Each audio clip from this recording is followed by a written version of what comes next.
Salut, salut, bonsoir, bonsoir, bonjour. C'est Congo News 24. Nous sommes encore aujourd'hui pour vous présenter cette émission sur notre beau pays, la RDC.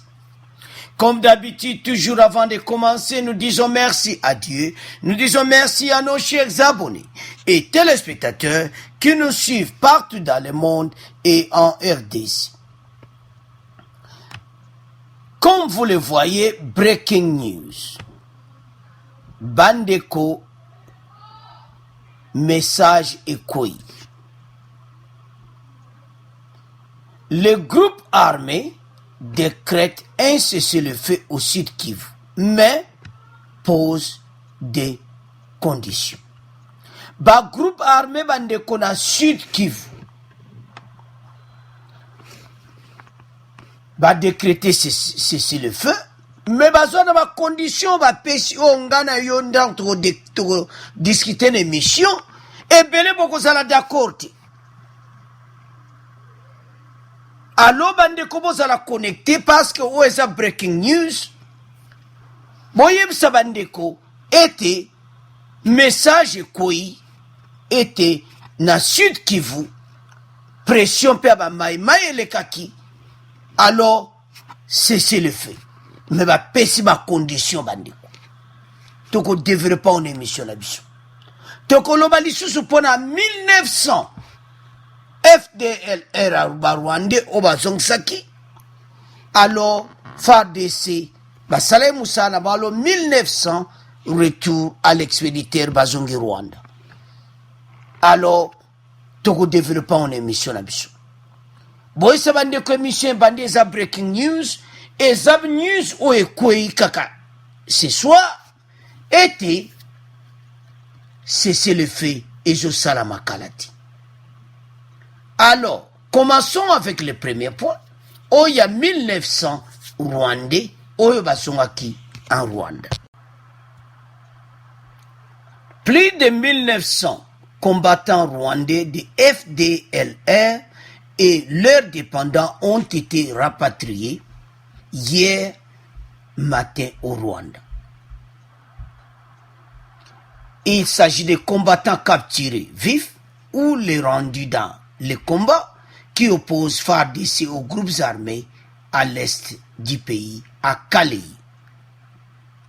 L'opération de rapatriement a eu lieu tôt hier par la frontière de Ruzizi qui sépare la ville de Bukavu du Rwanda. Plus de 1971 combattants FDLR ainsi que leurs femmes et enfants ont quitté officiellement le sol congolais. Chers téléspectateurs, nde bozomona wana bango nyonso na ba camion wana bazonga ki Rwanda. Alors bakokaki suko garder bango na sol congolais ti. MONUSCO appelé d'akipe, mais en tout cas isimbiti. Alors, et mon il faut que zong sabango na Rwanda. Et puis bazongaki. Le porte-parole de la 3e région militaire affirme que cette vague constitue le dernier groupe qui était resté au camp militaire de Nyamonyunyi dans le territoire de Kabare. La première vague constitué de près de 291 qui étaient partis. Vous voyez tout le monde une émission passée. Alors, 1971, Bakenda Kilubi. Donc, Topesi Bango Baba retour à l'expectende Boyaki Bozonga. Natsol Nabiso, Tolingi Subinoti. Alors, Baboy ko garder Bango en tant que réfugiés, c'est impossible, en tant que prisonnier militaire. Parce que, Oezo le Kamena na SARDC, FARDC Zokokasuko contrôler en côté. Pourquoi? Parce que ba groupe armé en attend baza okanga bango, il fallait que zongsa bango na mboka na bango. Alors, chers téléspectateurs, ndeto lobaki ne bande l'émission te breaking news na point oezoya, point oezo landeza mobulu chers téléspectateurs. Boye sa bande ko point oyo, oezo landa pre point oyo donc eza mobulu. Ya cessé le feu. Ba médiateur banani MONUSCO. Alors toujours yana point. Nato komi na point nati. Alors FARDC asali bere rebele ko garder bateau na territoire na biso ko kotsa bango ti na armée lelo to komi na de nombreux infiltres et puis bakanga bona ba minduki ebele AK-47 wana ba minduki wana bakanga bango nango. Alors chers téléspectateurs et l'autre ntoloba awani que situation ya ba rebelle oyo FARDC basala qui erreur dans le passé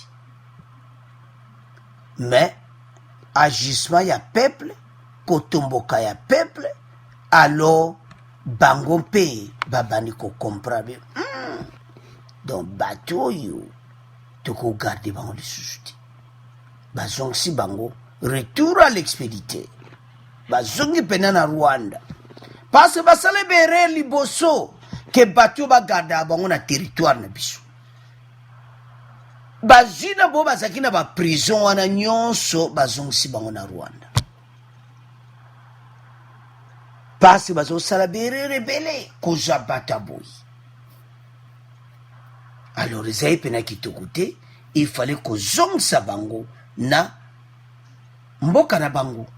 Alors bande ko fu de commenter 1900 bango wana mulongo na ba camion wana bazonga mboka na bango parce que ozo le kana RDC za passe surtout na point Zolanda eza mawa. Alors bazongisi bango présence bona RDC ezali sûreté. Alors bazongisi bango mboka na bango. Alors chers téléspectateurs, tout ici premier point to tika bino bo pesa ba commentaire na premier point parce que o ba saleza bien liboso bazali ko garder bango suka ba komba nani ben filtré. Alors décision et moi ne que faire des saisons c'est bon na Rwanda peuple nyonso sepela kinango peuple vraiment se prendre bazong se bato na Rwanda parce que eza penza ko déranger peuple na biso. Alors chers téléspectateurs to komo le kana point na biso oyo ya mibali. Alors chers téléspectateurs, 34 groupes armés locaux sur l'ensemble de la province du Sud Kivu ont décrété à l'unanimité un cessez-le-feu à dater du 23 décembre dans les milieux qu'ils contrôlent et s'engagent sur le chemin de la paix et du développement. Ba groupe Oyo bakomaki na pression akosaka na ngoti na Sud Kivu parce kuna ba maimai bazwaki ba minduki ya makasi. Tozana vidéo moko atokotiela bino chers téléspectateurs. Alors la médiation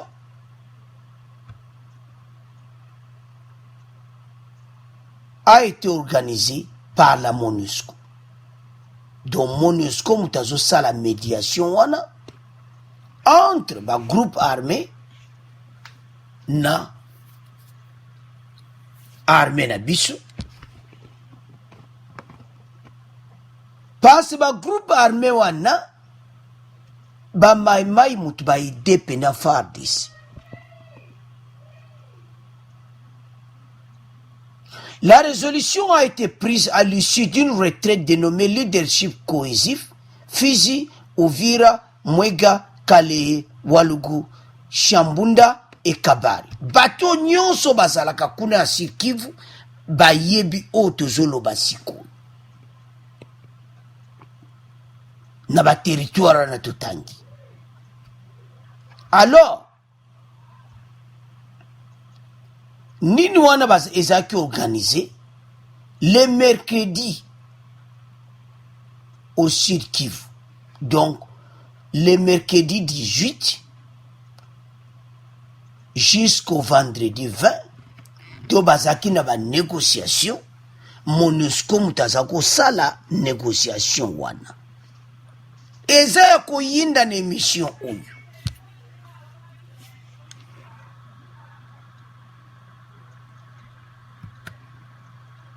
parce que bango MONUSCO bayebi ba groupe wana pe parce ba umela kura kusala 20 ans place wana il faut bayeba bango ban groupe wana bakomaki na pression ya kosakana na ngoti.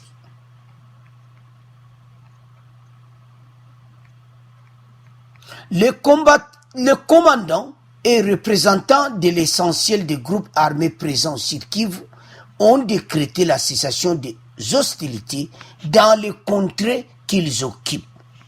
Ba contrée wana ezali Fizi, Uvira, Mwega, Kaleye, Walungu, Shambunda pe Kabare. Alors na Uvira et pas wa MONUSCO avandaki amonaki ete bakutana du 18 au 20 décembre.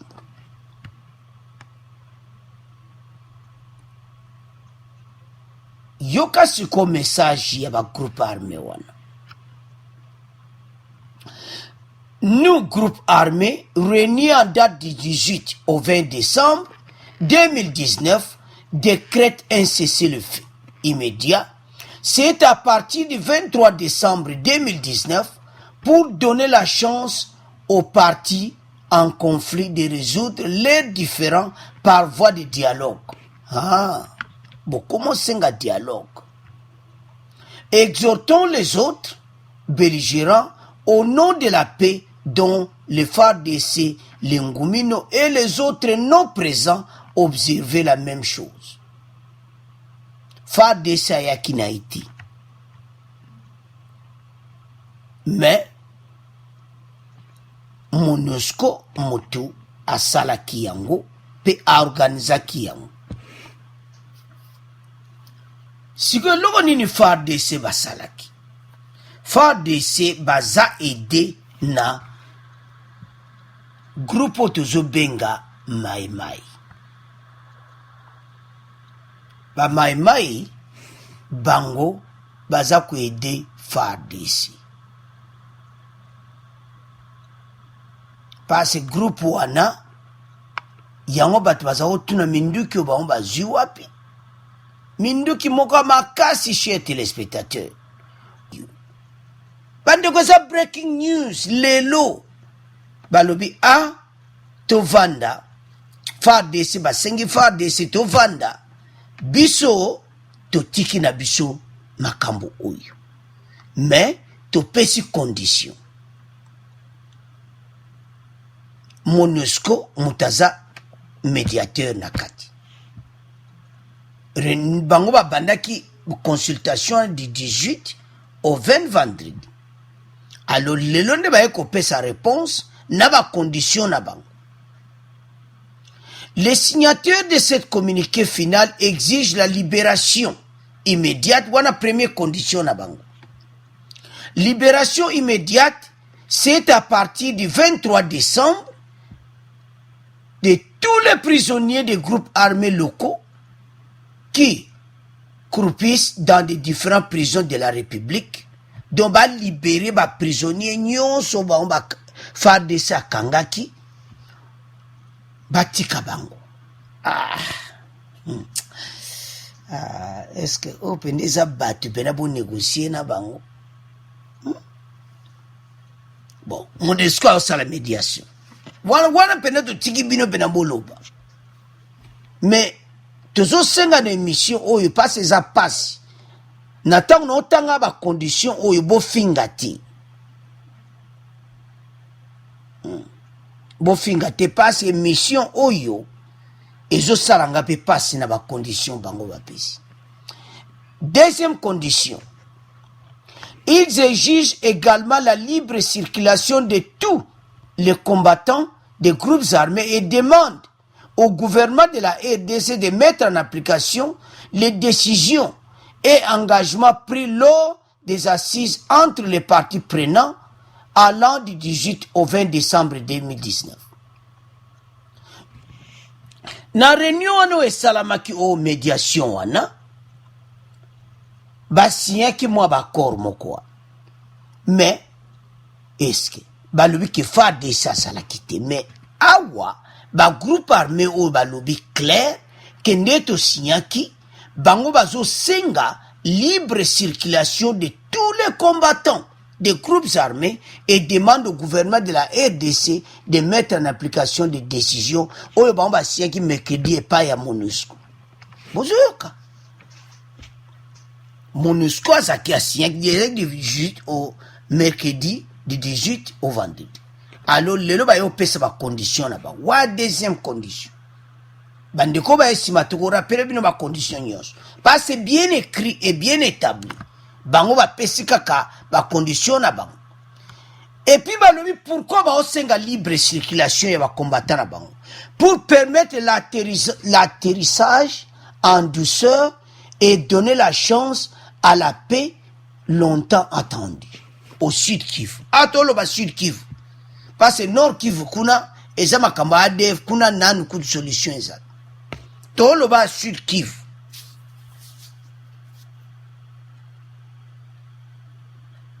Ah, émission na représentant avec moi passé. Dans leur cahier de charges, les groupes armés demandent en outre la démobilisation communautaire de vieux combattants d'une façon digne et leur intégration dans le FARDC. Bazo senga ke ba démobiliser batu na bango akala. Oui, batu ba M23 batu wana nyonso. Ba sengi intégration na bango na kati ya FARDC. Na kati ya et la police et c'est là balobi pe na suka et c'est là sans condition. Batu pe na bazo sakana. Bazavu mako sakana. Bon. Biso to pesa peuple ba nouvelle. Et ça breaking news. Masole banaki mercredi et aussi la vendredi. Bango lelo ba yo pesa ba condition na bango. Po ba zong sa bibundeli nyonso me ba pesa ba condition. Les conditions assurent que ça mobulu. Et ça pena mobulu.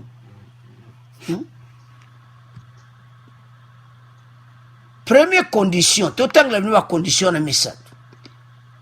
Libération immédiate à partir de lundi oyo de tous les prisonniers des groupes armés locaux bazana kate ba prison na RDC ba libérer bango. Deuxième condition, ba sengi libre circulation ya ba combattant na bango. O ba kangaka baza la libre tant bango nde bazo kitana baza pena libre. Do ba vivre batambola ka ndingi wana. Bumona ka Rwanda ko so Burundi so ki wapi.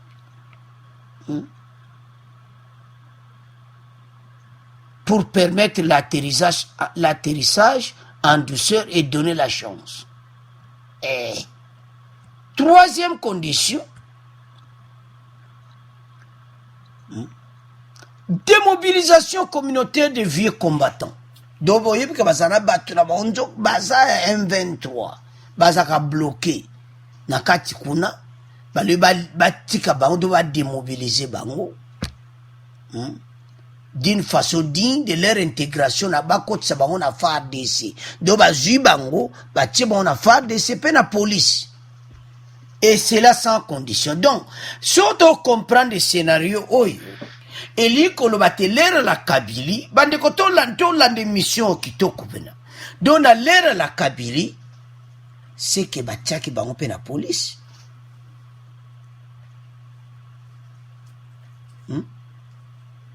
parce que makambo ele kaka na M23 yango to ko yango na mission ele kito yebisa bino ke archevêque wana ya Beni Butembo abimisi basekele. Donc, c'est que, parce que, balobi que dans FARDC, la police, donc, bakot batia bango pe ba rebelle la kati ya police, mais, wana to baksika ba infiltré. Et puis, bazolo ba que c'est là sans condition. Na solo to soula ki, mercredi.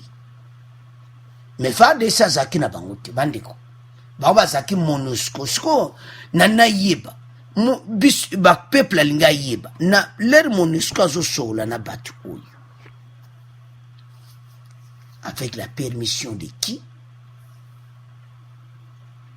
bato wana bango moko bayaki toyebi yango ki bango moko bamoni moto mpo maimai pene apelisi bango moto epuis FARDC bajwa kitoko eza neti entre bango moko barebele bazobundana soko barebele mosusu baza na bagra bibundeli mpe bango asi bacomprendre match ebebi bamaimai bakomi contre biso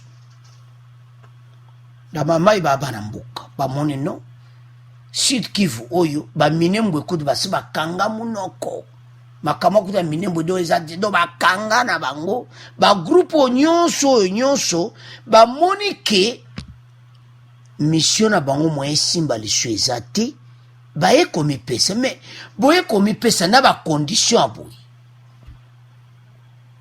FARDC bagondima te ya FARDC baboye bazalaki te selon banouvelle autojus mais soki bazalaki eza mawa alors MONUSCO azosala mosala na ye na ndenge amoni asala mais peuple congolais aza d'accord te comment bagroupe armé oyo bakopesa biso bacondition bozwi moto ya maimai bozwa baplan na bino bokende bafrontiere mpe ezaka pembeni wana bango balobi ke bayaza pre pene ya kotika nyonso na Sud Kivu mpe pene ekota na Sud Kivu me wana eza bape ya lokuta na bacondition bopesi gouvernement na biso bazotala yango ke oyo eza bacondition moko ya lokuta Les combattants et présidents des groupes armés signataires se sont fixés un calendrier de démobilisation à partir de demain. Et puis, jusqu'au 15 mars. Donc, du 23 décembre jusqu'au 15 mars, yokani ete makam calendrier wana, donc il continue jusqu'au 15 mars. Ce sont les groupes armés au Sud Kivu. Tant biso de yako pesa bino ba news, ezaka ba news moto zwakango à la source et puis o eza ba vérité.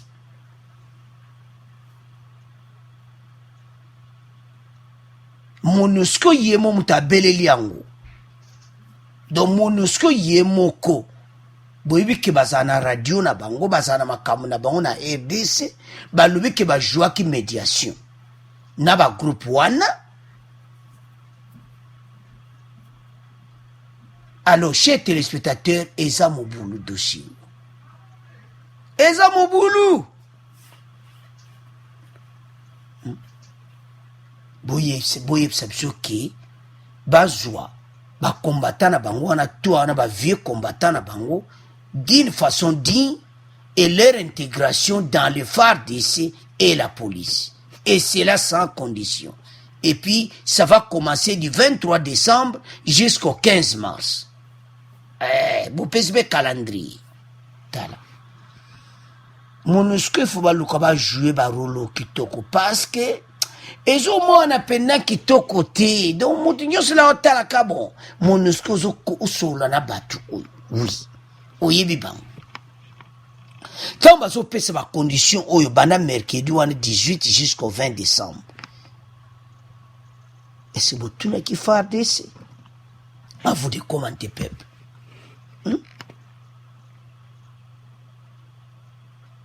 Parce que bazwi pena moto na bango nde bazawana bazana moto na bango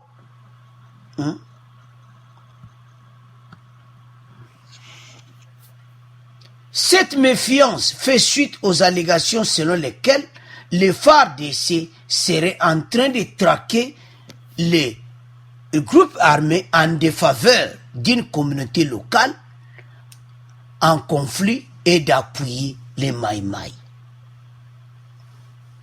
Donc, le groupe armé wana balobi ke FARDC azo supporter Maïmaï. Wana ba groupe armé wana mutu bazo loba na MONUSCO. Cette rencontre du 18 au mercredi fait suite à la méfiance persistante entre les déplacés internes composés en majorité d'une communauté en conflit dans la région et une unité de 121 bataillons de FARDC.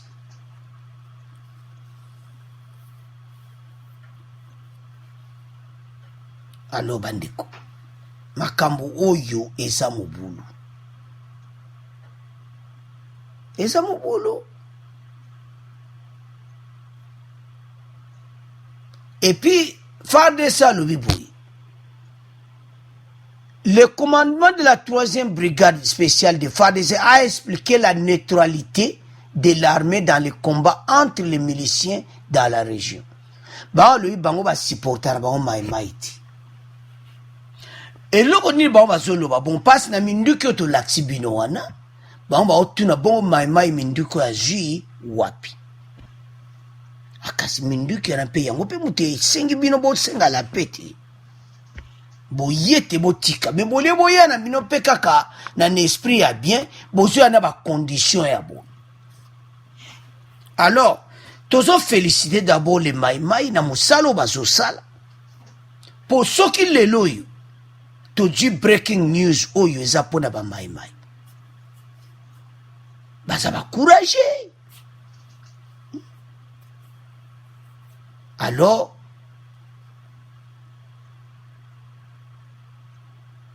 match baluki nango bien mais intermédiaire eza MONUSCO. Est-ce que ezala ndenge nini?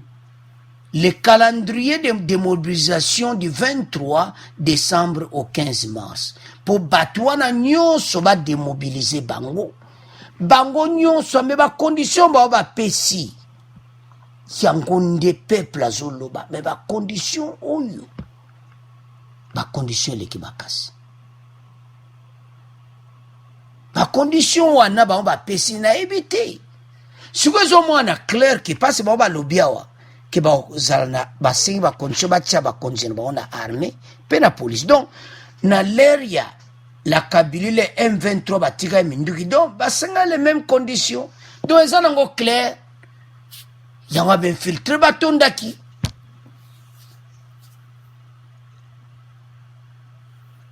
Alors bandeko makambo oyo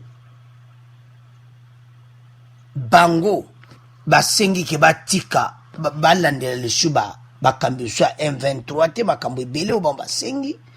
Donc à vous de commenter parce que mission oyo ezali ete ba congolais bafungola miso bamona ete bitumba wana na ndenge ezokende victoire ekozana parce que baomo bamipesi même MONUSCO muto a joué médiation alors baomo bamipesi mais ba condition ba pesi. Est-ce que vous allez accepter? À vous de commenter.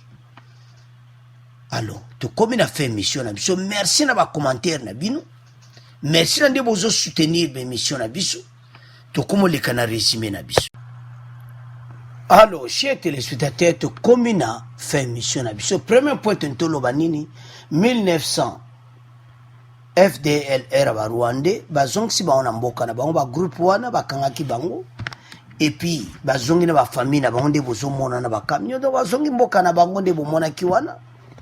Et puis deuxième point za otolobi breaking news nouvelle koi était ba groupe armé wana ya Sud Kivu baza prêt avec pression ba maïmaï baza prêté batika bibundeli. Alors ba pesi calendrier na bango du 23 décembre 2019 jusqu'au 15 mars 2020.